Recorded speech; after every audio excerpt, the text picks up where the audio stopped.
And we are live. Welcome back, everybody. Adam and Adam coming at you with some more shooting stuff. I swear to God, I wasn't drunk on our last episode. I was just really tired, but I'm catching up now. Got a tall boy monster here. And we're getting, smoking some meat outside. We're getting back to normal. But I did make it home from my grand adventure, despite not a single Delta Gate agent being properly aware of their firearms policy the entire week last week, which was awesome. That's always fun. But somehow I made it home with all my stuff and without being inappropriately touched. Woo! Riser, how we doing? How we doing, buddy? We're doing pretty darn good. We're post the last flying match of the season. Got one more match on the calendar, and for that one, I just have to drive 4 hours down to St. George. I learned a lot about airline travel with guns this year. I already knew that it wasn't as bad as everyone says, and I had to reconfirm that. But I got my system down better. Like I'm pretty dialed. I got the system. I understand how to make weight. I understand how to make it efficient, and it feels good to be good at something. Organization touches my tism just right, Like, I'm not mad. I'm just disappointed because all three of these gate agents got tripped up on the same thing. I show up with a huge Pelican case. All right, the luggage-sized Pelican case. In it, there are handguns. I do the firearm declaration thing. I got a whole video series on my YouTube channel, 3Gun AMAX. You want to check that out. So I do my thing. Hey, firearms declaration. The 3 times I had to check in this week, it was always gals. Nothing against ladies, but they seemed nervous right off the get-go. They do the thing. They're like, all right, open it up. That's never good. That's never good when they say that. Yep. Open it up. Anybody who says open it up definitely doesn't know what they're talking about. Okay. So, but as we've established, I make it look uninteresting on purpose. So I open it up and voila, packing cubes. And, it just looks like luggage. And they're like, where is it? And I like, that thing right on top there. It's in a soft-sided Voodoo pistol case. They're like, it needs to be in a hard-sided case. And I literally knock on the Pelican case like, I know.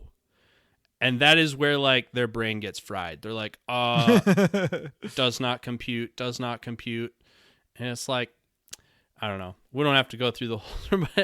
They're like, it's got to be inside a locked case. Like, yeah, I know. It is. They're like, but it's in a soft case. And they're like, inside a hard case that's locked. Well, that's got to be locked. I have to lock it inside a hard-sided box, that's locked? Really? That's where we're going? Anyway. Fortunately, in my hometown of Madison, Wisconsin, that gal actually knows me by name. She comes out and says, hey, Adam, I have your luggage back here in the back. And I was like, do you actually remember me, or did you just deduce that it's me because I'm waiting here and there was a gun in the back? She's like, oh, no, I remember you. And she was cool about it. So Elizabeth is officially the coolest Delta Gate agent at Madison. Hell yeah, Elizabeth. For as long as she stays there. Those gals tend to turn over pretty fast. But for as long as she stays there, she's my new favorite. Nice. But, as always, we are brought to you by Atlas Gunworks. And as we established on the last episode, we're on a mission. And like we established, I've been chewed out before.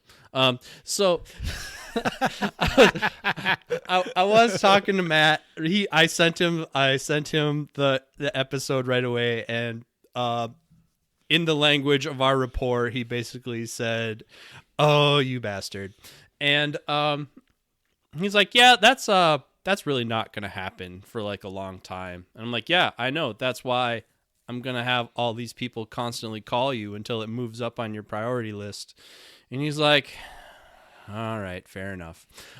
So make it rain over there, folks. Make it rain. Head over when you call in, hit the number for parts. All right. And Matthew will field all of your inquiries for Koa optics plates. It'll be a fun little game that we'll play for a little while. So if you want a little crowd participation in OTP Nation, you can just head on over to Atlas Gunworks and let them know you would like Koa optics plates. Hell yeah. We are also brought to you by Briley Manufacturing. Riser, what do we got for Briley this week? Oh, well, so we have a Briley LQ, which I'm actually not going to answer because it's going to take a minute, and this podcast is going to take a minute anyways. But I'm not going to, we're going to answer it later, but I'm going to tease it. So essentially somebody had asked about Briley sort of like redoes a Springfield Prodigy, kind of in the same way that Briley, like rebuilds a Benelli M2 into a Briley shotgun. Oh, yeah. They rebuild a Springfield Prodigy into a double stack 1911 using Briley Magic. And so that LQ came before Vortex Shootout. Robbie, of course, was there with the trailer offering support, which I partook of, which we'll get to in a minute. And I got to handle 2 of those because they have quite a bit of different options in terms of what they can do, and asked Robbie a bunch of questions. I did not get to shoot one, but I did get to play with both of them, and I got the full spray down from Robbie on exactly what they do and why they do it. And we will have a very detailed answer to this LQ at some point in the very near future. So that actually, stand by for that. I have been meaning to talk about the Briley pistols a little bit too. We don't, for obvious reasons, very much. But they are an interesting option if you're shopping in a bit different price point than Atlas. And I'm probably almost a little embarrassed to say, I think our sister team at Vortex has 2, if not 3, Briley massaged Prodigies, and I have yet to shoot them. Really all it would take is me going down to the cage and shooting him. But just haven't for whatever reason. But the ones that I have handled are very nice. So I don't know, like, did he say like price range rise? What are you looking at to get into one of those things? They're like 3-ish, depending on $3,000 options. Yep. $3,000 with a customer supplied pistol. Yep. Okay. So no, I think that includes the pistol. Oh, $3,000 with a pistol. That's pretty not bad. That's pretty not bad for a I think a rebarreled Prodigy. Pretty not bad. So definitely worth looking into if you're not shopping in the 4 to 6K range. But they do awesome pistol work as well. Claudio is actually a world-class pistol smith in his own right. So while Briley is primarily known for their shotgun stuff, they do a great job. Actually, my buddy Travis had Claudio build him a single stack gun. Build him a 40 cal single stack gun. That thing is chef's kiss. Real nice. I only shot it a few times. It was too nice that I didn't want to be mean to it. I did shoot it a little bit to chrono some ammo though, and that thing is sweet. So nice. They know their way around pistols too. Yep. They're pretty good at gun things. Shockingly. All right. Well, and it's your favorite time, my favorite time, everyone's favorite time. It's time for that Gary of the day. And thankfully, no one got shot this week. So, yay! Riser, what do you have for us? Okay, so all of the USPSA the whole USPSA classifier structure got kind of redone. So that's putting it basically, lightly. part of it is all of your runs count. Period. So you can no longer just shoot a bunch of no shoots at the end of a bad run. If you're trying to make GM and you shoot a B class run, you can't just throw that one away. Of right? this, I am Well, painfully aware. somebody at our local match found a workaround. What? Homeboy bombed the classifier, Okay. and then it had been simmering for about 2 stages. And then 2 stages later, he's making ready, and he turns to the RO and he says, "Hey, if I just torch one into the ground right now, are you going to DQ me?" And the RO's like, yeah. And he goes, "Cool," and torches one into the ground like 10 feet in front of him. Unloads his gun, got DQ'd from the match, classifier didn't count, walked away. Son of a bish. So, the Gary of the day, intentionally DQing from a match to make your bad classifier not stick. So, I don't even know what to do with that. I know, right? Like, can you make just the classifier stick even if you get DQ'd? Here's the thing. I guess that's the move. Here's the thing. Like, I've heard reference to this probably as long as I've been in the shooting sports of like, oh yeah, we might as well just, torch one off on the next stage and DQ. It's like, why? You're still shooting a bullet, okay? Like, why are you going to intentionally do something unsafe just to DQ yourself? If you just want to DQ yourself, like, walk into the safe area and pull out a mag. Yeah. Or, tell the RO he's a rotten son of a bitch or something like that. I mean, like, any number of other things. Any number of other things that are DQable besides intentionally shooting a bullet in an unsafe way.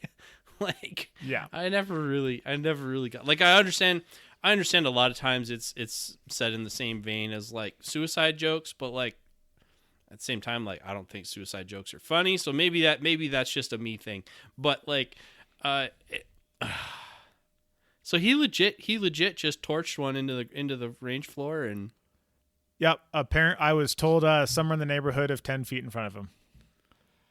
Oh man, he might have been a foot too far away. Might have been. He might have had to do another one. RO's like, nope, got to be closer. Play a little game of DQ chicken. Wow. Yeah. So oh my gosh. Yep. So this is now a thing. That's pretty wild. This is why I like 3-gun, and I love that there's no classifications in 3-gun.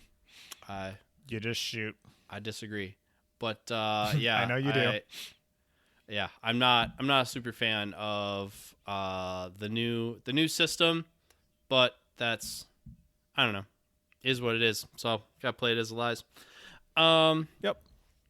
I do like that the system is. I appreciate that they're pushing it more towards shooting them like you would shoot in a match, under match conditions. But as I said before, I think they put their thumb on the scale a little bit too much on the side of trying to catch sandbaggers, and I think they lost sight of the fact that they might have made it too hard for the Gen Pop to see progress in their scores. But like I say, that's just me. Anyway, what we're here to talk about today, finally on our 3-gun show, we're going to talk about some 3-gun. Woo! So Riser shot another match. Now, this is the incarnate of the Vortex Shootout. Vortex Shootout is the reincarnate of the Shooter's Source match. Basically, we're on like a few iterations of Jeremy Moore moving venues for his major event. He had done it in the past. It was essentially the fall Texas 3-gun championship. So it was at Reveille Peak in the fall. Combination of, I assume, I haven't talked to Jeremy about this specifically, but just knowing him very well and having heard conversations around all this stuff, I assume that venue is A, super expensive to use, and B, not local to him, and C, there's already a major event there, so people are kind of like, oh, well, I already shot at Reveille Peak this year. So I think he is manager of a different range now. And so instead of traveling from the Dallas area to the Austin area to put on a match, he decided that I'm putting on a match at the range that I manage, where I sleep in my own bed, which is probably a solid decision. But yeah, I actually did talk to Jeremy at length about this, and that right. was in fact mostly the reason. Mostly number two, ease of access, not having to just like leave home for 3 weeks, and being able to just kind of like put it on in a more convenient place where he has more control over what's going on. That is no small thing. That definitely limits my involvement with the major events that I'm involved with, and it's a lot of logistics for sure. But the big change here also was that he kind of pre-advertised it as a little bit more of a bay venue, which is dangerous to say out loud to the Three Gun crowd, because if you want to be cheered in the Three Gun crowd, all you have to say into the microphone is natural terrain match and long range, and people will clap wildly. And if you want to be booed, all you have to say is bay match, and they'll be like, boo. So he said he kind of was putting on a more bay style match. And also, like me, just like on the sidelines, I was kind of curious. It's kind of like when you bring an outside dog inside. Like, Jeremy definitely is one of the premier match builders in the country, but predominantly he has done very outlaw, very natural terrain matches. So I was definitely curious what he would end up building and how it would actually like play out. So I am very curious to hear about this match. I intended to go to it for reasons and stuff and things I wasn't able to, but it's definitely on my list for next year to check out. So I am certainly curious how it all went down. Yeah, so here's the deal. While this match was barely primarily in bays, it was an 8-stage match. 5 of the stages were in bays. I would not. I mean, this was for sure a long range match. This is definitely a match that was won and lost on the long range, like no doubt. And the bays were very like, just imagine like whatever your local place is, just put 2 of the bays together, and that's a bay, and then use 2 of those bays for most of the stages. So there were bay stages with like 80 yards of movement. So a lot of big movement. A lot of big high round count stages. For most of the stages, if you got under 60 seconds, you were definitely winning that stage, probably by a lot. I think one stage just broke 50 at like 48. And then there were a couple in the 70s. So, definitely not what you would think about in terms of like, tight, technical, separated by tenths of a second, and they're 20 seconds long stages. Like, you got a shit ton of shooting done for sure. So I'd heard similar to, I actually was just, Ryan Reed was actually just helping me with some work stuff here yesterday, and he was there as well. So he was kind of giving me some info as well. And that was the first thing that surprised me when they said quote unquote bay match. And how many stages had long range? Like 5 of them? 5 out of 8 or something like that? 3 of 8 had long range. And by long range, I mean the stage was primarily long. One stage was literally beeper goes off, you lay down on a flatbed trailer, and you shoot 14 targets, the closest being 385 and the farthest 2 being 700. So by long range, we mean a shit ton of long range, and that is like the whole stage. So lots of long range. Don't love that. So am I bringing my 6 arc? I mean, that might not be a bad idea. Okay. Yeah, the long range stung. There was supposed to be a 500-yard mover. What? But it broke. So this is it why broke the can't day have before nice the match. Motor burned out, and so Jeremy replaced it with 2 pistol poppers with flying clays that were shot with pistol. Okay. So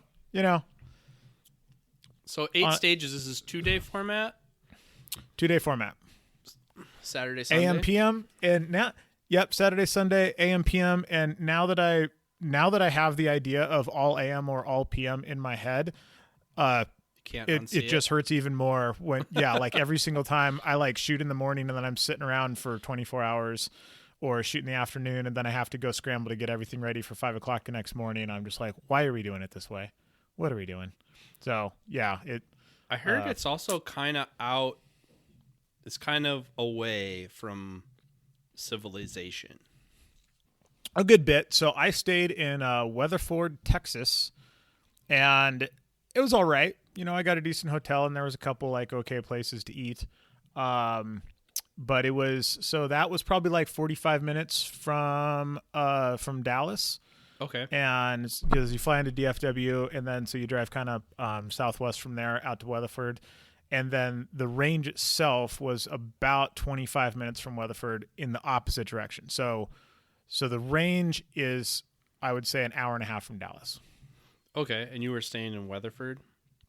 I was staying in Weatherford, yeah. Okay. And before I forget, the damn match almost didn't happen because a tornado touched down between Weatherford and the match the night before the match. So like our hotel got like evacuated. Like they pulled everybody out of the rooms and piled everybody into an area on the first floor away from windows near an elevator shaft in case a tornado hit the building. And like, I'm from Utah, dude. We don't have tornadoes. Like this ain't a thing. So they're like, hey, get out of here. Like, you know, we're evacuating for a tornado. I'm like, what? what are you talking about? And they weren't kidding. Like it was pretty wild out there, but it basically just drew a line between the match and town and wow. Didn't really hit either one of those things, but did touch down in that location. So it was, so if it was about 10 miles farther towards the west, the tornado might've just rolled over the top of the match and unearthed the whole thing. Tornadoes are definitely a thing where I am and where I grew up, but not to the same extent that they are in like Oklahoma and Kansas. Yep. But I have to say that people cry wolf on severe storms so much now that like I don't take any of the warnings seriously. Like the sirens can be going off and I'll be like, oh yeah, whatever. But like, I guess if the locals came out and said, hey, we're taking you to the shelter now, like, okay, then maybe it's probably serious. Yeah. Yeah. I got the warning on the phone, like the, you know, whatever flash warning thing. Oh yeah. And I'm like, is this a thing? And I stepped out in the hall and everyone was like running down the hall. I'm like, oh yeah, apparently this is a thing. All like, right. People are not messing around here. So. Mm-hmm. But the tornado didn't actually, so it was close by, but it didn't wreck where you were. No, it ended up not damaging hardly anything. I think a couple houses got hit or something like that, but right on. Yeah. Where I was at ended up being fine. Where the range was ended up being fine. Okay. So what are the stages like then? Can you walk us through like, I mean, how does it compare to maybe some of the other matches that we know? Let's see. I would say, I'm trying to think of what I could compare it to. I would say the closest comparison maybe might be most of a hard as hell stage that's in a bay. Like giant bays, bunch of movement, a shit ton of shooting, quite a few slugs. A lot of slugs on paper, which I'm like, if you can make me shoot a slug, let me shoot it at some steel. A couple buckshot targets, which legitimately required buckshot, talking like 45-yard knockover plates. So I do like that buckshot targets actually require buckshot. And then, yeah, I would say something like that. A lot of props. We shot out of a helicopter. We shot out of an SUV. We shot out of a Hummer. We shot out of a school bus. Out the roof, actually. They have like a hatch, like the emergency escape hatch for the top of the school bus. You climbed a ladder and shot out the roof. Shot out the bed of a pickup truck. Definitely a handy match to be small because most of those places were pretty compact. And like we got in the SUV and everyone's like, Jesus, dude, the steering wheel's in my chest. I don't know. I'm going to, you shot a rifle out both doors and people were just like, I don't know how I'm even going to move around in here. And I got in, I was like, I can't even reach the pedals. This is awesome. Like we're going to be fine. So Yeah. So handy, a couple low ports that you shot a shotgun under, things like that. So it's definitely a handy match to be short at. So you had scored slug paper, or those were paper options that you elected to shoot slugs at? Nope. Slug paper that had to be a slug. And is one anywhere, or had to be an alpha? One anywhere. Yep. Okay. So I was like, would put it farther and make it steel. Like that was, kind of. Well, also a little bit weak sauce.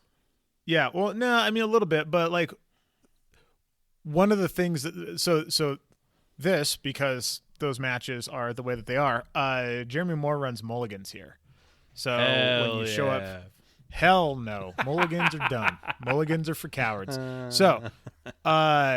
So when you show up at awards or when you show up at registration, you can buy a mulligan for $40. You can only buy one. Mm-hmm. But here, a mulligan is a whole new stage. Mm-hmm. So some matches, like Gen 3 gun, you can like buy off penalties. Yeah, not down with that.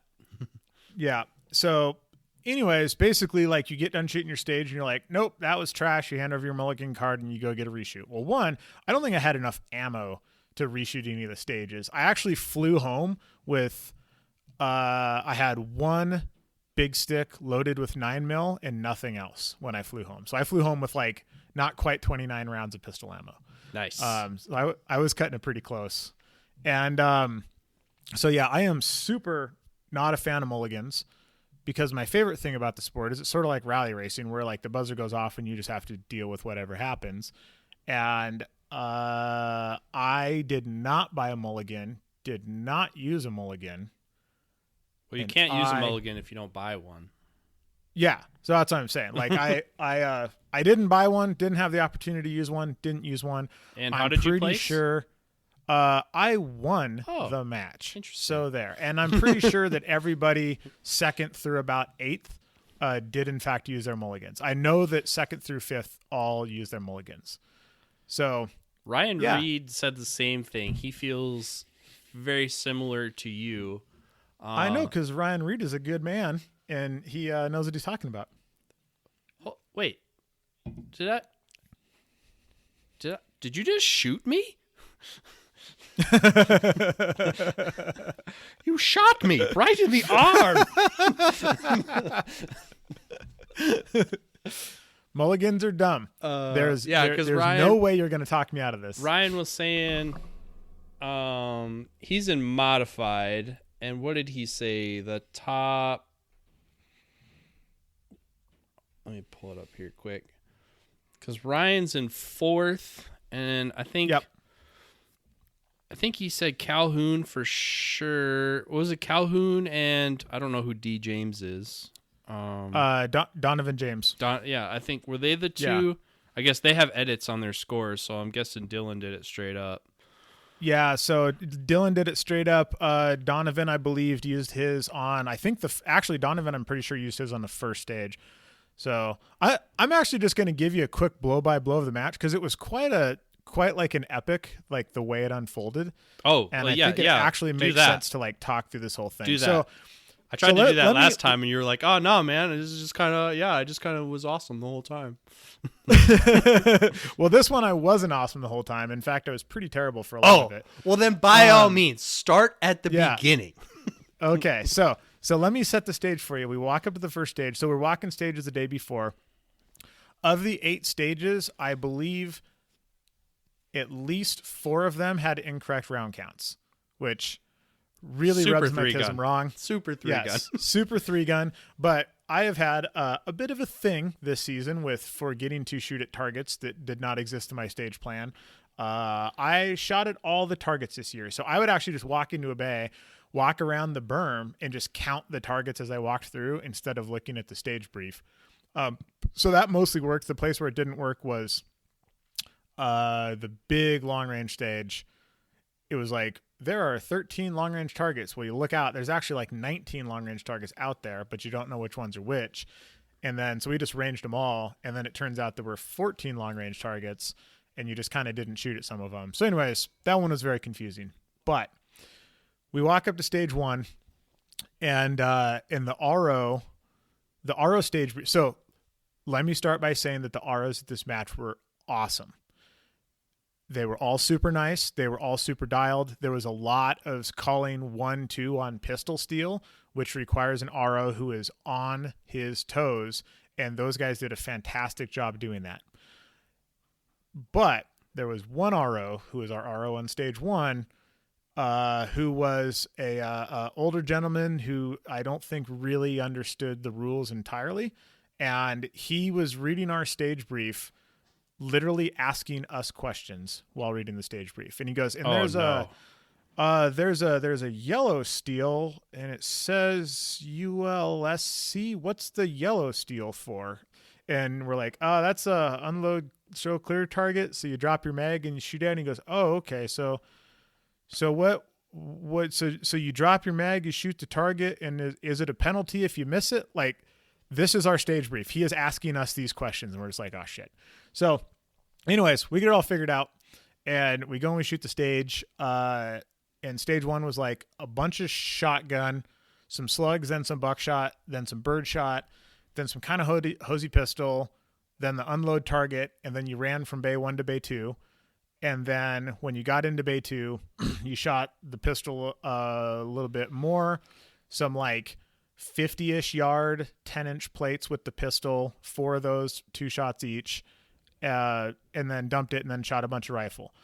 I was the first shooter on the first stage, and I finished shooting the rifle, and I bet no shit, like 4 seconds after I fired my last shot, the sun finished peeking over the berm and just whited out the whole stage. And so it's like, thank God. I mean, you were shooting directly into the sun at the end. Like, the last target was really starting to blend with the backdrop, and I just fired a spare round at it, like, just to make sure. And so then, like, the next 3 people that went all shot in just full fuck you in the face sun. Oh, and, no. I'm pretty sure one of those dudes, one of the Ryans, burned his mulligan on the first stage, which was a pretty good move. I think he had a whole bunch of penalties, but yeah. So we didn't even get off the first stage before people were burning mulligans. But yeah, so a few people got pretty boned there, and then we go to stage 2. Stage 2, you shot from a helicopter, shot a whole bunch of stuff. A helicopter fuselage on the ground. Yes. Yeah. Helicopter fuselage on the ground, which did not fit the shape of James Gill very well. He had a hard time piling his body into that thing. And that had like some offhand, probably 40-ish yards, 6-inch rifle plates from a seated position inside of a helicopter, like some pretty technical shooting from in there. And then you dumped it. You ran out of the helicopter. They wouldn't let us jump out the front. We had to go around the back. I was really disappointed. And let's see. Then you shot a bunch of pistol stuff up front. And then was that one? I'm trying to remember if that was the bay to bay one. That one was not. That one was all contained inside that bay. So that one went pretty good. I shot that one well. Then stage 3 was another shoot a whole bunch of shotgun, then a whole bunch of pistol, then make like a 60-ish yard dead sprint to the far side of the other bay from the very back of the first bay, and then shoot a shit ton of rifle paper. Like I reloaded my rifle in the middle of this stage, including like some 3-inch-ish plates at like 40 yards, something along those lines. So 60 yards of running as fast as you can, followed by 3-inch rifle plates. Did pretty good on that one. Had one FTE. Oh, FTEs at this match were 5 seconds a pop, so they stung a lot. So pretty heavy on the penalty side. And then the next stage is where the wheels really came off. So I go into this match. I've won all 3 of the first stages. Not by a lot. There was like second place was like 96% or something, but I have 3 stage wins going into stage 4. I'm feeling great. I'm firing on all cylinders. No mulligans. No mulligans because mulligans suck. Stage 4, you shoot from inside the SUV with the rifle. You shoot some stuff in the back. You dump the rifle. You run up. You grab the shotgun. You shoot some shotgun through a low port. So I had to like squat a little bit. And then you make like a 20-yard run to the dump barrel, dump it, and then shoot like 25 rounds of super hosey pistol. I run at a dead sprint after shooting the shotgun. And I'm like, this is like a 20-yard run. I got lots of room. I'm just going to drop the mag and rack this round out. And I do exactly the same gun transition I normally do, except in this case, I happen to be at a full sprint. So the velocity in which I was putting the gun downwards into the barrel did not match the velocity in which I was passing the barrel. And the muzzle of the shotgun went in, and the millisecond my hand left it, I knew I was fucked. And it clipped the edge of the barrel and just went full cartwheel out in the range in front of me. And I just stopped because I was like, well, there goes my match, which with 3.5 stage wins, this is fun. Like, I just flew to Texas to fly home with nothing. And so I was like, yep, that's it. And the RO goes, did you unload it on the sprint? I thought I saw you do that. And I'm like, yeah. And he goes, I think you're good. I'm like, what? And he's like, yeah, it's an unloaded gun. I'm pretty sure you're good. I'm like, dude, there's no way I'm okay. And he's like, yeah, I'm pretty sure you are. So he calls Jeremy. Jeremy comes over, and they converse really quick. And basically their rule there is, so like for pistols, for example, if you start with an unloaded pistol and that pistol falls out of the holster while you're running, gun's unloaded, no harm, no foul, put it back in your holster and keep going. Apparently this also counts for shotguns and rifles. So I basically got DQ'd, then I got undQ'd, and then I reshot the stage because I stopped and the RO yelled stopped, like as I was stopping. And then I won that one too. So I'm pretty sure. It kind of sounds like, what's that? A like mulligan. I did tell Jeremy, I was like, if I had a mulligan, I would just hand it to you right now, but I did not. So it was an emotional roller coaster. And he was like, hey, go load up your mags. You got one shooter, you're back on the line, and then we're going. And I was like, shit, okay. And he's like, do you have enough time? And I'm like, dude, I'm still in the match. I will show up with half-loaded mags and zero the stage. I do not care. I'm just so excited to still be in this match right now.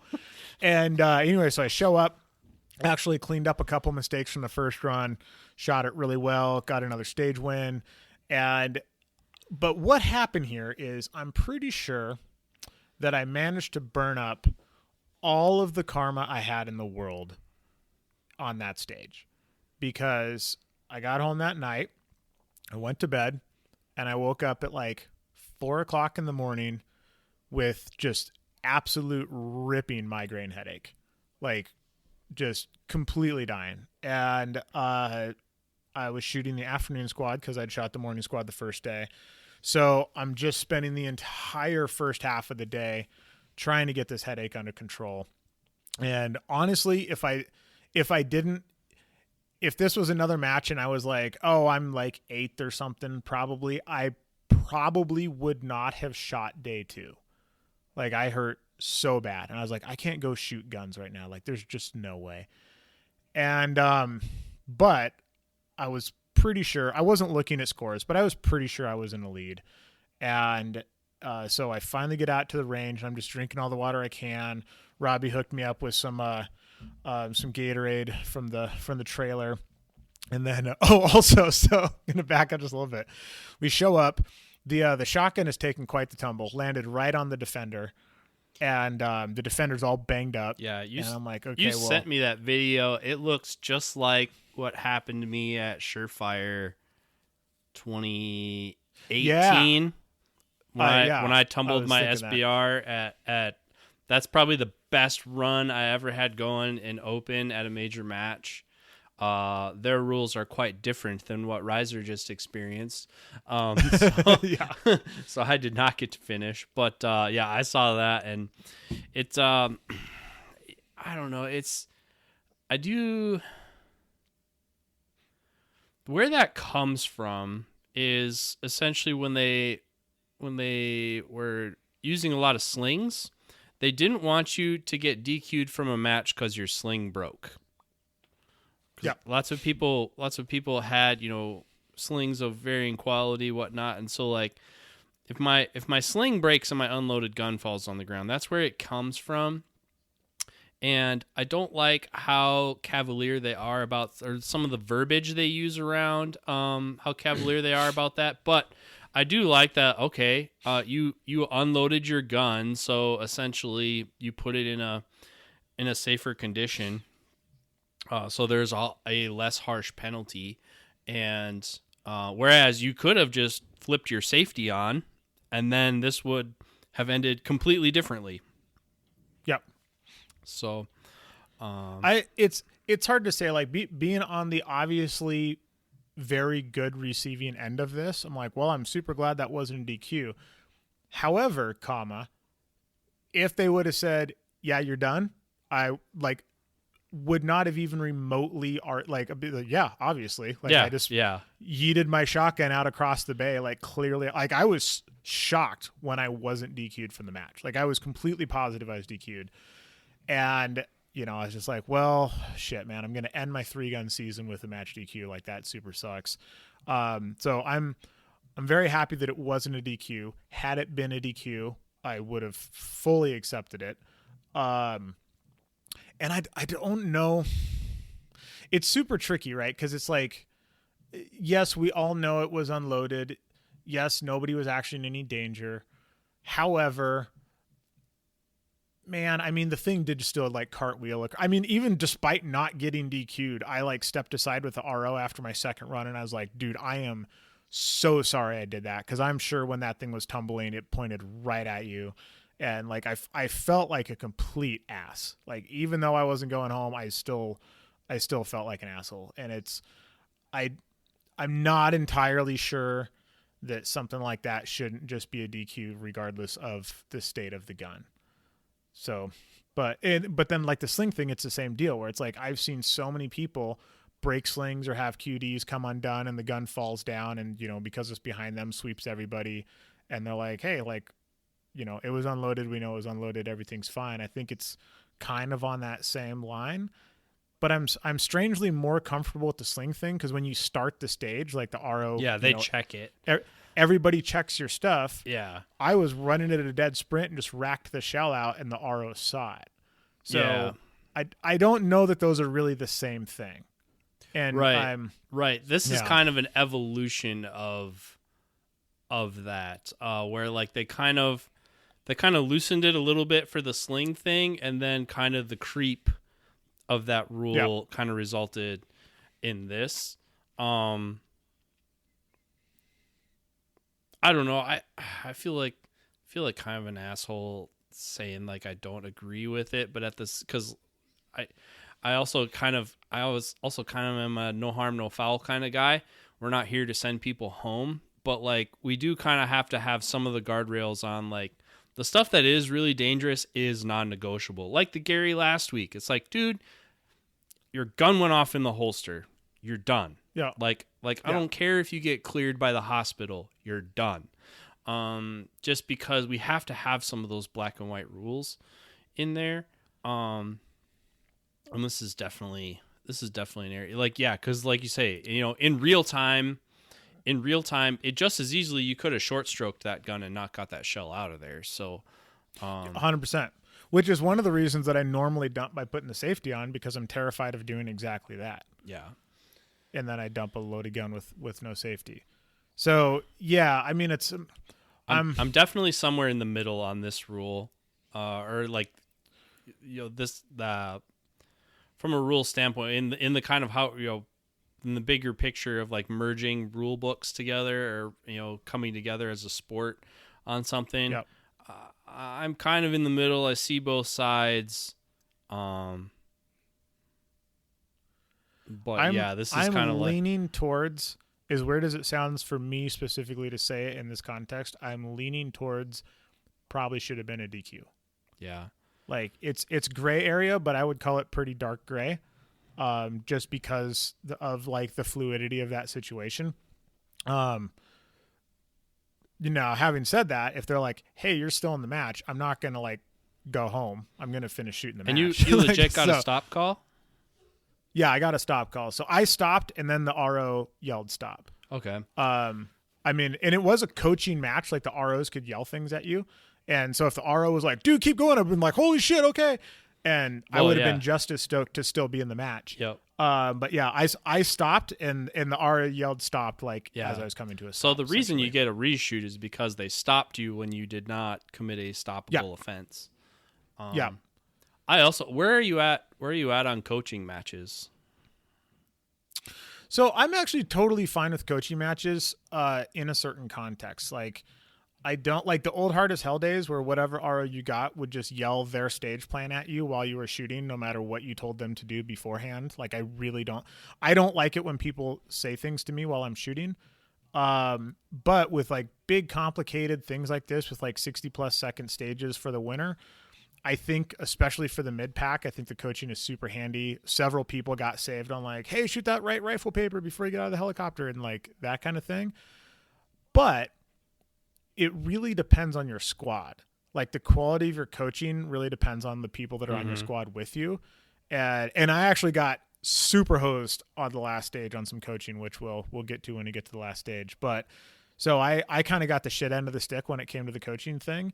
But other people also had, got saved from just like, random mistakes and things like that.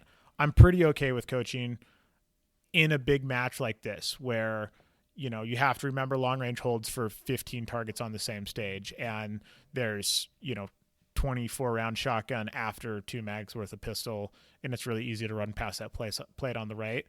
I think when you get to the point where you're getting coached, I've never seen coaching happen where a shooter shot better because of the coaching. I've only seen coaching happen where a shooter undid a mistake that they were about to make, like leaving targets or shooting the wrong holds, and then were able to go back and correct it. But there was a time component to like, hey, go reshoot those papers on the right. Oh crap, climb back into the helicopter and shoot those 3 pieces of paper. So yeah, I think I think like, the OODA loop is usually the equalizer on that. And like I say, I mean, exactly, yeah.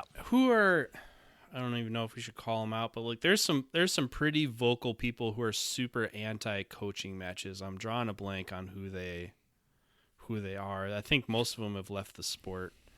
I think for something that's like tight, fast, like, UML or a PCSL nationals, things along those lines, I wouldn't want coaching at all. Yeah. But I think about like, man, like if there wasn't coaching in the first drink Ironman that I went to, dude, I can't imagine how I would have done. Like, because like, I get where people are against it. But like you say, and it has been executed before. Like, a good example, like AMU would roll up, and those guys essentially are a sniper spotter pair.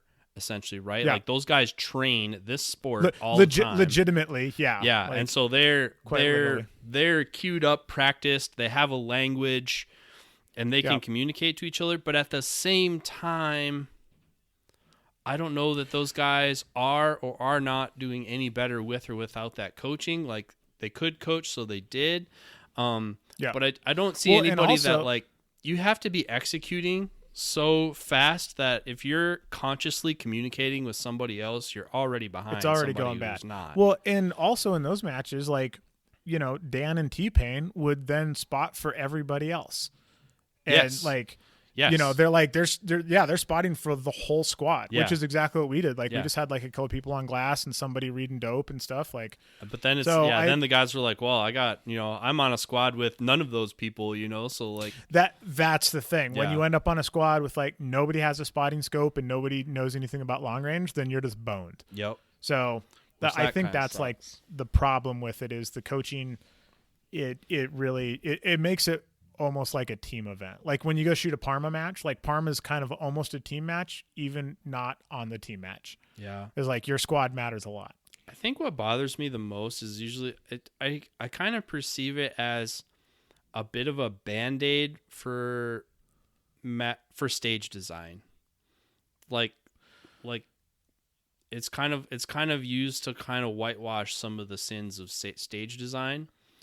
So like there were gotcha targets, like, oh, we know that's a gotcha target, but it's a coaching match, so somebody could have told you it was there.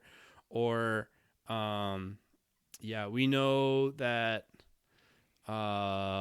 this is too convoluted to memorize, or what, like it just seems kind of like a cop out of like, oh yeah, but everybody's here to help you. So in the past, I never really liked coaching. I definitely used it in the past, but it always seemed so subjective, and like it felt so like we were playing fast and loose with the rules or the scores that I don't know. It's always been something I kind of hope the sport would grow out of, honestly. Yeah, and it was one of those things where like some ROs would call corrections and stuff, and some wouldn't, and that kind of thing. Right. It's so subjective to who's there. Yeah, I think that's the big thing, is like it depends so much on just like who's around you and all that other stuff that's going on. But so this was a coaching match. I benefited from the coaching on one moment, everybody benefited on stage 6, which was the stage with all the long range, because we just had spotters up the entire time. So, I definitely benefited from it. Would I have shot as well relative to other people without coaching if they didn't have coaching? Probably. So, it's hard to say. But I didn't shoot particularly well on that stage anyways. But so I go over to Robbie, because I just yeeted the shotgun onto the dot. Dot's all banged up, and I'm like, man, the last stage has slug targets out to like 120 yards. I should probably make sure this is zeroed. So going to a bay, asking RO, hey, can I go into that bay we shot yesterday? Because we did kind of like a zone 1, zone 2 thing, and then didn't shoot. None of the stuff in the first 4 bays were being used on the second day. So I was able to go into a bay and just like fire one shot off a tripod and like, yep, dead center in the A zone. Dot's still zeroed, yay. And then I noticed that my stock is loose. And I'm like, hey, Robbie, you got a castle nut wrench in there? Because this stock is all loose. And I'm like, he's like, yeah, sure. So we find a castle nut wrench. It's the kind that you have to go over the end of the stock.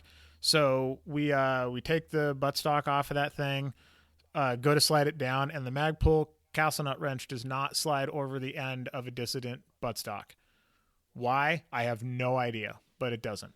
So anyways, I'm like, well, that's not going to work. And Robbie's like, well, I mean, we can put it in the vise and just try to tighten up the castle nut that way. I'm like, yeah, sure, let's give it a shot. So we put it in the vise, tighten it down, start to move it, and castle nut, doesn't move. And we're like, well, I guess I'm just going to shoot with the loose stock. That's fine. We take it out of the vise, and it's tight. And Robbie's like, well, I don't think we tightened down the castle nut, but I think we made everything not round, so it probably shouldn't move anymore. I'm like, cool, that's good enough. That's all I need. So luckily, there's no actual buffer system inside of that thing, so it didn't really matter. But anyways, yeah, so Robbie helps me out-ish, I'm going to call it. But, I'm helping. So anyways, yeah, so then we go. So then I shoot stage 5.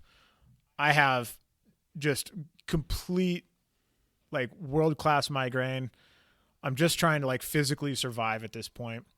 And stage 5 is, a bunch of pistol shooting from inside a Hummer. Then you run around the back and you shoot the rifle at some long range stuff. And then you run up and you shoot 27 rounds of shotgun, including 3 slugs.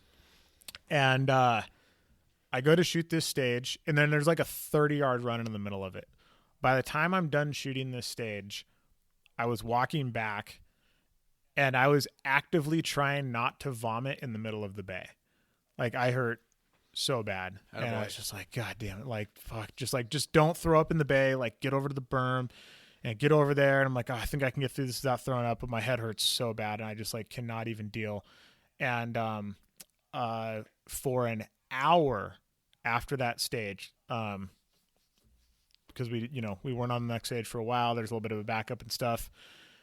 It took an hour after shooting that stage for my heart rate to fall below 140. So I was just chilling, resting heart rate at 140 for 60 minutes after shooting that stage. And like, there was a moment in there where I was like, maybe I should go to the hospital. Like I think I might have like something like real going on here. And finally got it down. I never did get a resting heart rate below 90 the entire day. So then we go to the long range stage, and luckily the last 3 stages had no reset, essentially. Like literally 2 poppers and 2 clays was the reset for the entirety of the last 3 stages because they were basically all long range. And so I was able to just like sit there with like a wet towel on my head in the shade, and then they would call my name and I would walk up and I'd shoot the stage. So I go into this day, I got 4 stage wins, but I'm dying. I shoot the first stage. Oh, I found out I had 4 stage wins because Jeremy Moore came up and Robbie and I had the shotgun in the vise, and he's like, dude, you have 4 stage wins and now you're crushing your shotgun in a vise? Like, what's going on? Like, don't mess with your shit. I was like, well, it's loose. So went into the day knowing that I had 4 stage wins, but I didn't know how everyone else was doing. I didn't know if I was, 1 point ahead or 40 points ahead. And so we shoot stage 2.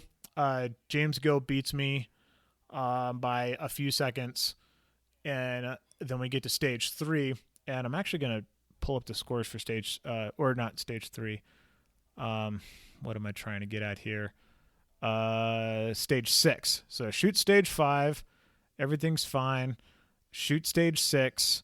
And stage 6 was the 14 rounds all just laying down on the bed. The closest shot was 385 yards. There were 2 targets at 700. Most of them were in the 500-yard territory. Just an absolute grip of long-range shooting. So I lay down. I end up shooting, 66 seconds. It's not very good. I have a bunch of makeup shots on the last 700. I actually got out of order. I had to yell, what's my hold for one of the targets? Because I can tell you right now, my holds for that stage were 1.5, 0.8, 2.5, 2, 0.8, 3.5, 1.5, 1.5, 0.8, 0.5, 0.2 on 1.2, 3.5. I know my holds for the stage. I got 4 targets in and just blanked. And I was just like, what's my range? And the guy that was there with my phone and my dope card just in case was like, 2 mils. Hang on. Sent it and what? You just ripped off all those holds a week after the match, but you didn't remember them when you were shooting? Yep. That's how much my head hurt. Wow. Yeah. It sucked. Oh, and for everybody who's like, wait a minute, it's 3.5 mils to 700 yards. No, it's not. I dialed 1.8 on my scope to make all the holds kind of line up in a nice, easy to remember fashion. Cool story, bro. I'm super jealous that you can remember. I can't remember my holds for the stage. You still got them a week later? Wow. Apparently. Wow. Man, anyways, I'm a PCSL guy now, I guess. I'm out. It didn't help me at the moment. But anyway, so I shoot a 66, and I'm kind of like, I mean, that was okay. That was survivable. It wasn't great. James is going to crush me because James is a savage on a rifle. Then Shafter Williams lays down. He fires 14 rounds on a 14-round long-range stage and gets up and walks away like a fucking boss. 0 misses. Just bang, hit, bang, hit, bang, hit, and just walked through it like it was nothing. Just another day at the office. And all of us are like, well, ain't nobody beating that. And then James steps up, goes prone, and completely shits the bed. Just total train wreck. And I'm like, oh, shit. Maybe I still have a shot at this. James isn't doing super good in the long-range stage. James starts shooting a little bit slower, and then I kind of figured out what was going on. I was like, oh, I see what's going on. James knows this stage is trash, and he's getting his holds figured out. So James finishes up, rolls over, hands the dude his mulligan card, goes and loads back up his mags, then goes back and shoots a 46-second run. Takes 5 seconds out of Shafter Williams, and we're just like, well, shit. So now So it goes to trash. Yep. But Oh man, that might be, tip of the hat to that one. That might be. It's a pretty pro move. That's a pro move right there. That may Yeah. be the most tactical use of a long range mulligan ever. Because here's the deal: a reason that a lot of people hate mulligans is because they set the match behind schedule. Because everybody burns their mulligan on the long range stage. They all shoot it, blah, blah, blah. Oh, I can do better than that. I can do better than that. So long range stages, they tend to be long duration stages as well. They tend to be bottlenecks. And then if everybody burns their mulligan on the long range stage too, it gets way behind. But normally, they don't have the presence of mind to do that. Normally, they have a crappy long range stage because their brain went to Fruit Loops. And then they're just like, all right, well, I'm going to get it back to man. So to actually do you think he did that on purpose? No. He didn't start out that way. He got like 3 targets in and was like, this is trash.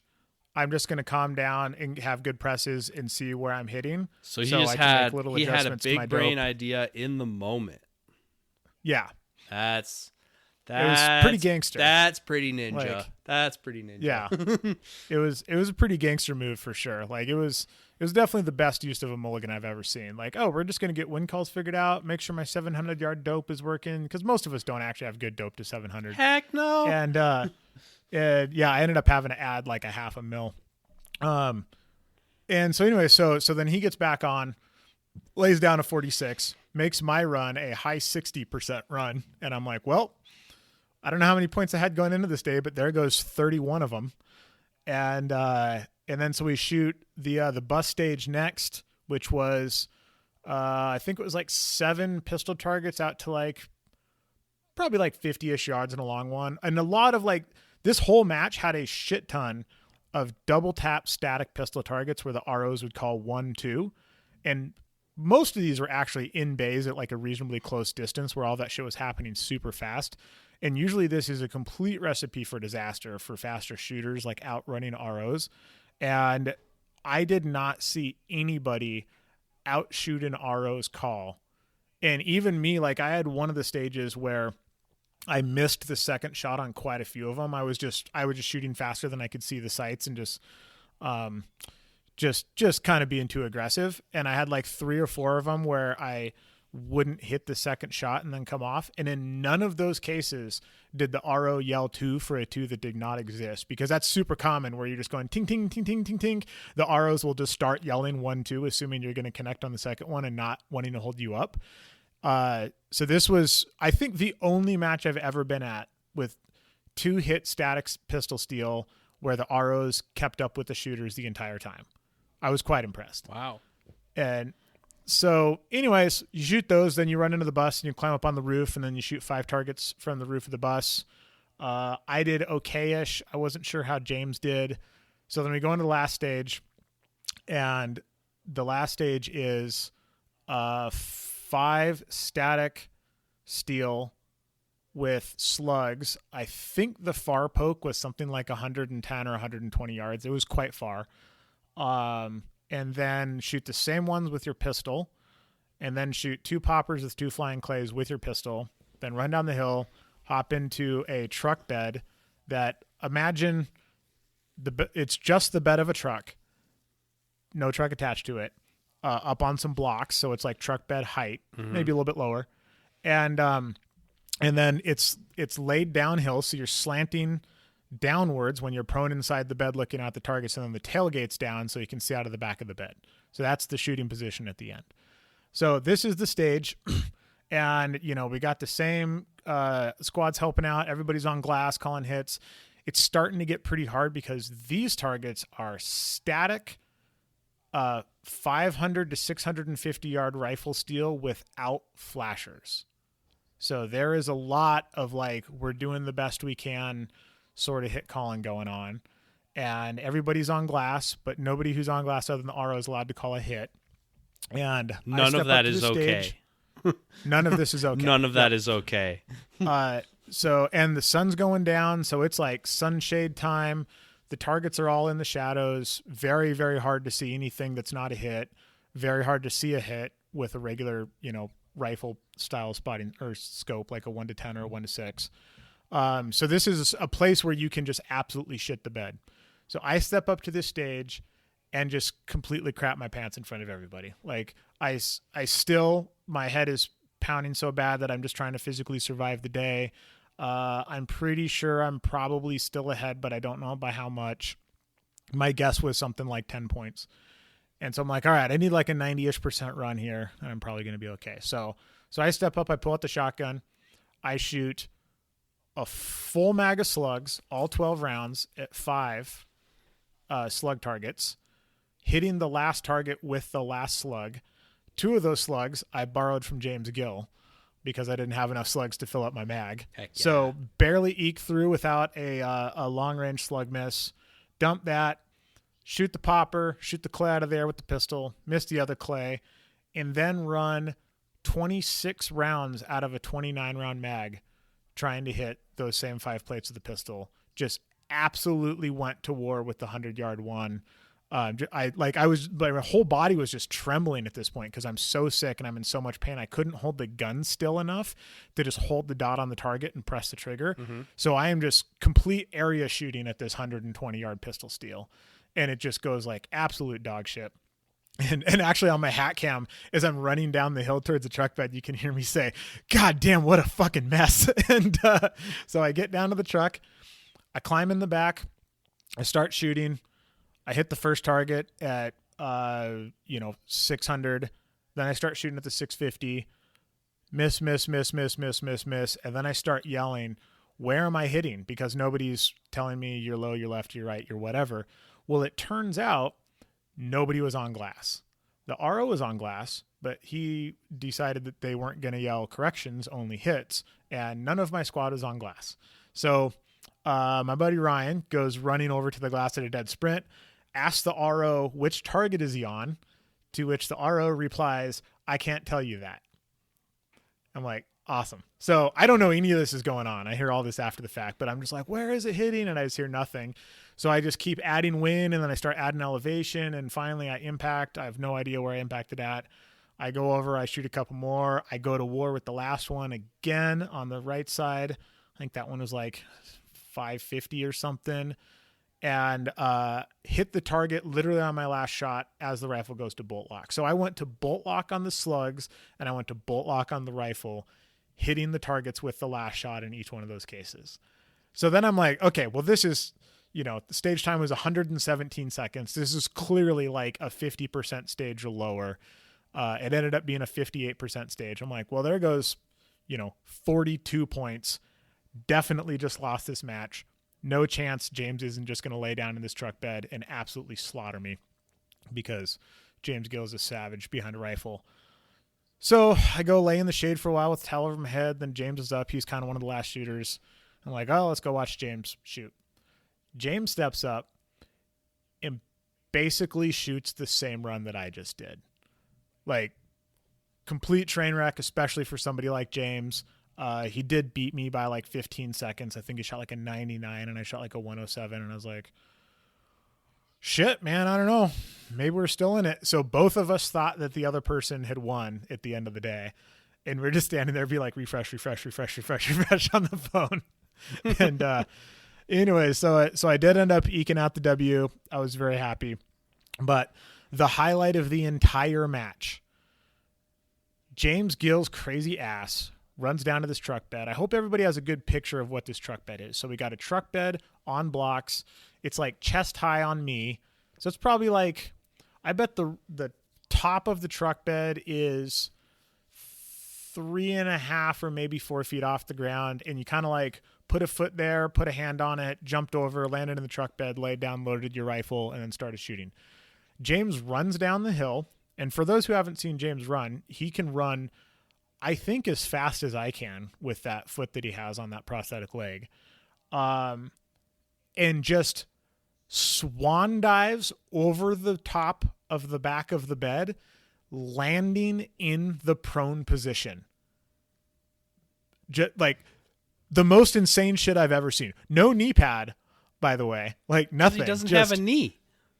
Well, he has one knee. Like, actually, I don't. Does he have a knee? James. I thought it. I'm not actually sure if he's above or below knee, but anyways, his like it was like go find his Instagram. It's in there, and it was so violent when it happened because you had all of James Gill, who's part machine, landing in this truck bed attached to nothing. So just like it was every bit as loud as the gunfire that followed, and the whole squad saw this happen and just went, what the fuck? Like just leveled the entire squad. Everybody was just like, what in the shit just happened? It was the most savage move I've ever seen in a match. Like I've never seen anything that even remotely comes close to it. But yeah, it was insane, dude. It was totally insane. So anyways, I survived and I was very happy that I was not flying out that night because I definitely could not have driven to Dallas and gotten on a plane at that point. Man, you kind of been in rough shape at matches this year. Yeah, I got like either the flu or food poisoning at one of them. I had another migraine at another one, kind of starting to where this is a thing. I threw my back out at one. Yeah, it's Matt. I'm just getting old, man. Body is just falling apart. Don't get old. Don't get old, boys and girls. Don't do it. So let's start a new thing for 3-gun matches now. What would you say the percentage pie is of the 3 guns as far like how they represented your finish? Oh. So like I don't know how we've I been don't know going, if this is how they represent. I mean, we've been going for about an hour on this match. You've really only talked about rifle shooting, and I know that you shot some slugs. Yeah. So I think I shot 25 slugs. 12 of them were in one spot.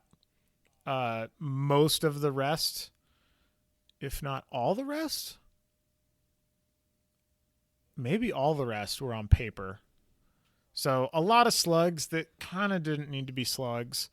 Probably like 150 rounds of birdshot and 4 buckshot on 2 targets. I just loaded 2 extra buckshot. What were the buckshot targets? How did that play out? They were like, I think they were like 8-inch knockovers at like 50 yards. Okay, so a normal knockover, but an absurd distance. Yes. Yeah, like at a distance that you probably couldn't choke down to. And then you had to shoot a ton of like running up and shooting, 10-yard away knockdowns. Yep. So you super didn't want to just like shoot the extra full. So actually, like I did really like those buckshot targets. Like for putting buckshot in a match, those were super appropriate targets to do it with. Yeah. So I did like that quite a bit.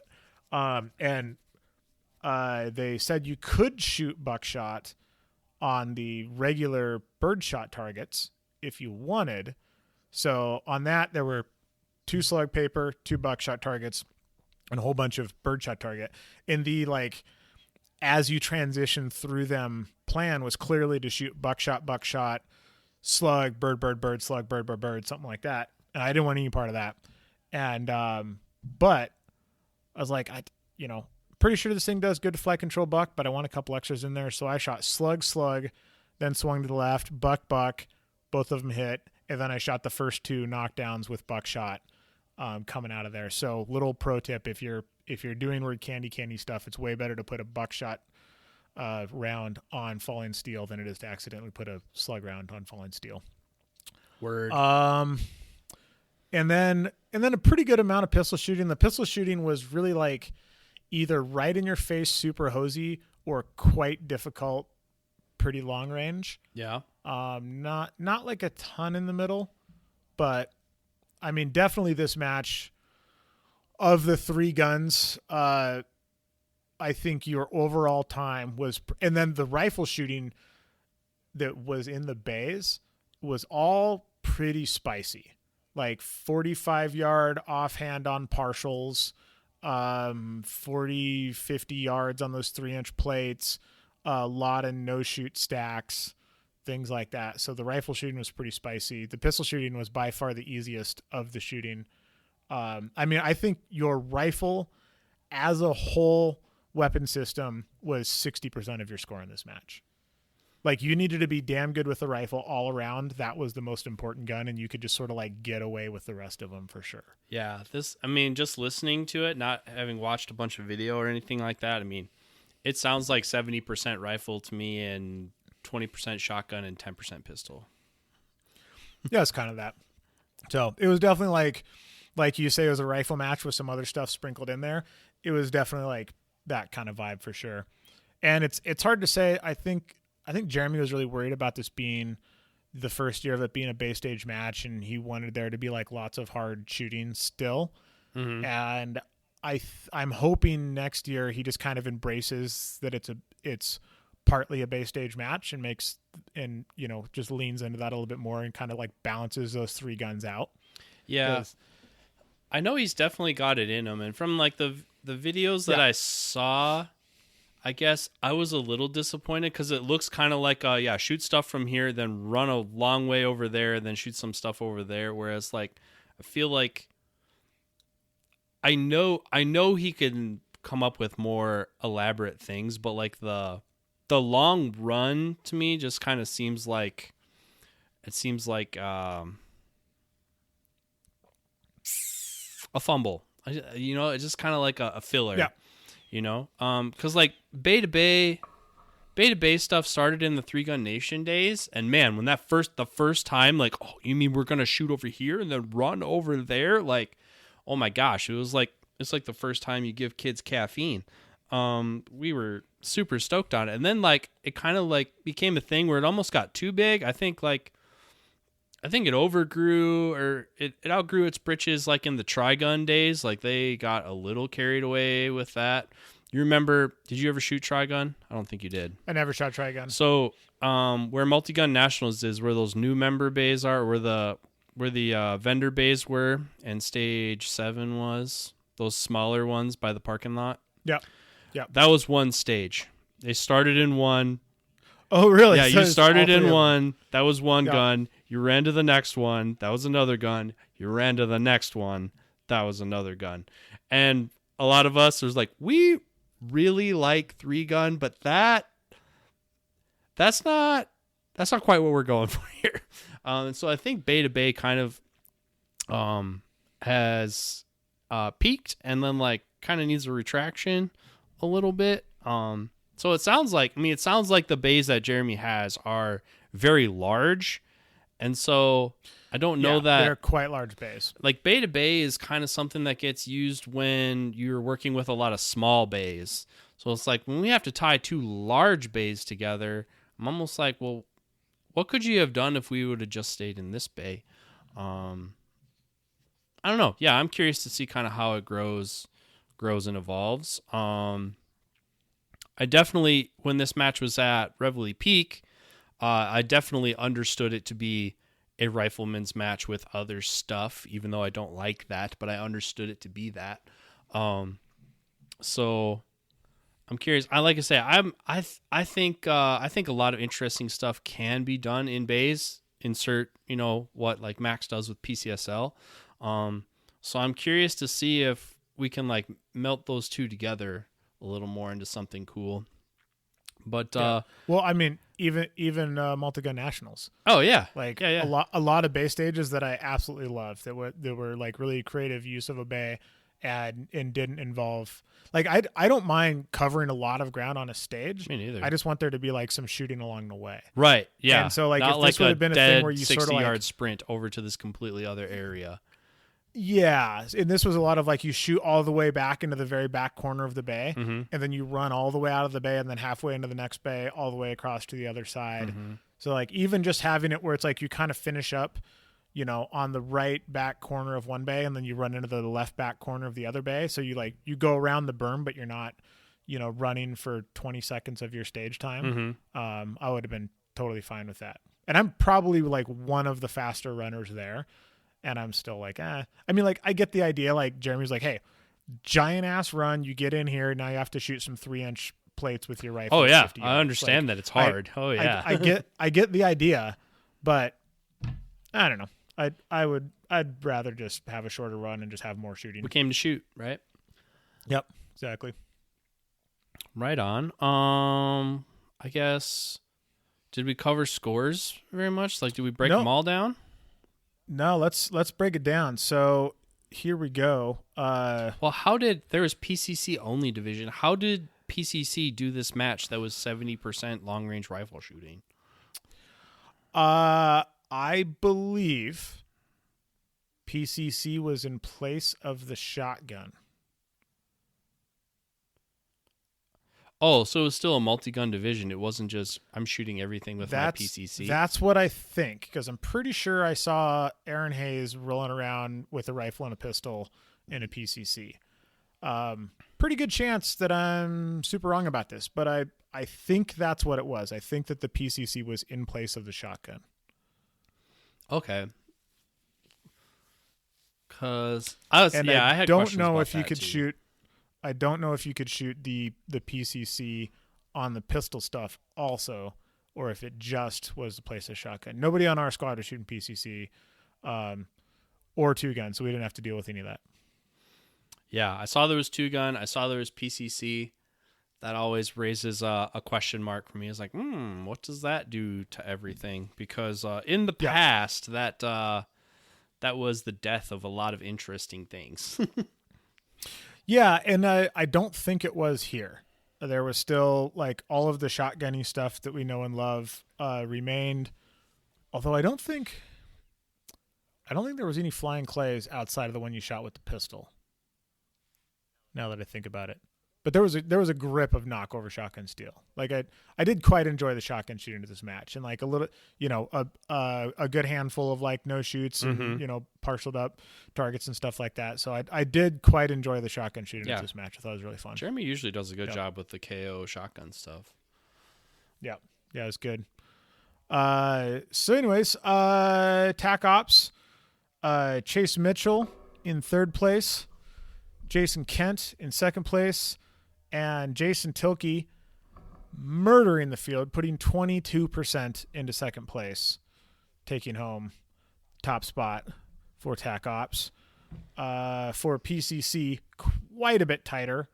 Cody Hobbsa, I hope I'm not crushing your name here, at 94.5%.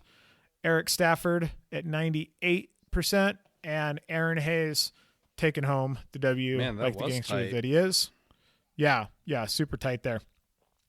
2-gun division, Quan Watson. This one is also reasonably tight, 91.6%. In third place, David Reif. I'm going to go with Reif at 94.5%, and Alex Gibson on the top step. For modified division, honorable mention, our boy Ryan Reed. Super nice dude. Fourth place at 91%. Ryan Calhoun, 92%. Dylan Easley, our favorite chiropractor, at 99%. And Donovan James with the hundo, barely eking out Dylan. And, we got Donovan and Dylan. Well, put it on a jersey since that's the thing now, apparently. So yeah, super good race between those two guys. We shot with Donovan all weekend, and he was shooting quite well. So I'm sure that Dylan was shooting quite well wherever he was at. But should be noted, Dylan, no edit next to his score. So I'm pretty sure he didn't use his mulligan. Just saying, that should count for at least 1%. I'm going to give you the honorable tied for first. It would hold more weight if you didn't get a free mulligan. Yeah, well, I didn't use my mulligan, but I used He who all lives of my in karma. glass houses, sir, should not throw rocks. I got a reshoot, not a mulligan. Hey, I totally got a mulligan. Hey, James totally got like a warm-up run at the long range and then used his mulligan. So, I mean, you just got a warm-up run at your shotgun shooting, and then you just yeeted that thing on the ground, and you're like, all right, I got to warm up on the shotgun dump. The second time I dumped the shotgun in that same place, I did not let go of the shotgun until the barrel had touched the ground. Yeah. And then I kissed my hand and patted the side of the barrel as I ran away from it. I was like, we are making sure this thing is in place. I think if I have a trash run next year, I'm just going to like rack the round out, chuck my gun on the ground, and be like, I'll have my reshoot now. Is that a Gary of the Yeah. day? I mean, I didn't actually shoot around, so Yeah. Oh, you know what? I'm looking at scores here for Open, and James doesn't have an edit next to his. So I think maybe Dylan used a mulligan, but it didn't show up as an edit because he was like, I'm using it now, and they just never entered the scores. So maybe that's what happened there. Maybe, I don't know. Dylan, Cheeky let us know, bastard. buddy. Did you use your mulligan? But anyways, future and then Dylan, tell past Adams if you used your mulligan. yes, exactly. And then Open Division, also pretty tight after I completely shit the bed on the last stage. Shafter Williams, 96%. James Gill, 97.5%. And yours truly on the top step. Finally not second place at a major. I'm pretty happy to not have another second place trophy stacking up with all of my other second place trophies. Feels very nice. Yes, always like to have that W. Or did you see Zoo City's post today on Instagram? I did not. They posted a picture of the Fall Brawl trophies, and the one they posted was second place. Oh, I did Open. see that one. Yeah. And so I Yeah, I saw commented that. on there. I was like, so does this mean that first is a foregone conclusion and we're just competing for second now? Like, Probably, yeah. Yeah, no kidding. Yeah, and they did not have a podium. Boo. But the trophies were quite awesome. They do not mess around with trophies in Texas. So except the time that I was won. except the time that you won, Yeah. of course. Yeah. It was a piece of plywood. I Still have it. don't know. That's better than Still have it. that's but I better didn't than forget. some second places that are didn't hanging on forget. the wall there. Jeremy dropped the No, ball it was- 1 year. Very, very, very awesome trophy. I'm happy it's up on the I Love Me shelf. But yeah, that's pretty much it. It was an epic. All right. So you have one more match this year? Yep, we got PCSL 2-Gun Nationals first week of December. So I actually have like a whole month with no shooting in it. And I think I'm spending most of those weekends in the desert, try to get a little practice in after work and stuff, but I've kind of burned a lot of marriage points this year. So heading down to go mountain biking with my wife this year, doing some rock climbing, or this weekend, some rock climbing in the swell the next weekend. Not sure what we're doing after that, but we're going to spend some quality time with my significant other and hopefully be practiced up enough when we get to PCSL. Yep. I started practicing a little Psyched bit out that one. today. Did a little bit of the offhand rifle stuff. I will be going to Area 2 USPSA Pistol Championship next week, so that will probably be our next episode. And that crazy kid Hunter decided that he was going to put bounty cash in divisions again, so your boy is probably shooting single stack from concealment again because get paid or die trying. You know what I mean? So here's my question, because you are a true gunslinger from back in the day and actually carry a single stack I do. from Yep. Appendix. Yep. So are you going to shoot with your actual carry gun? No, because my actual carry guns have fixed sights on them, and I very much want an adjustable sight. But they are very similar. They are very similar. Gotcha. Especially now that I have quite a collection of them. But yes, Yep. the backup gun is very similar to the match gun, for sure. Gotcha. And it probably it may or may not just kind of stay in the rental car, for the after the match stage. Yeah, fair enough. But yeah, so getting ready to do that. And yeah, then I'll be looking forward to PCSL as well. Well, we've been looking forward to the PCSL championship since we left last year. Dude, and I'm so excited. definitely looking for a redemption run. Of course, there's belt cash there as well.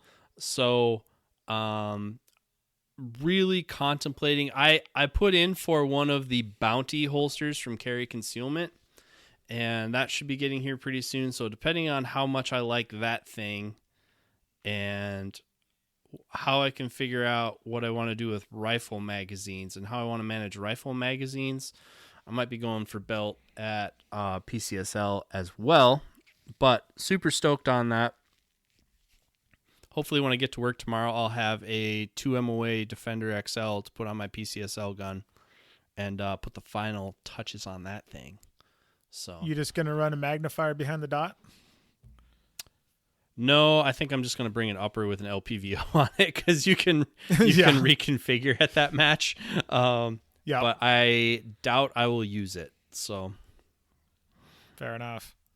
Yeah, I've been contemplating because I've been shooting the offset dot on basically anything inside of 50 yards, and I find I'm a little tiny bit faster shooting my primary for like 50-yard plate racks and things along those lines.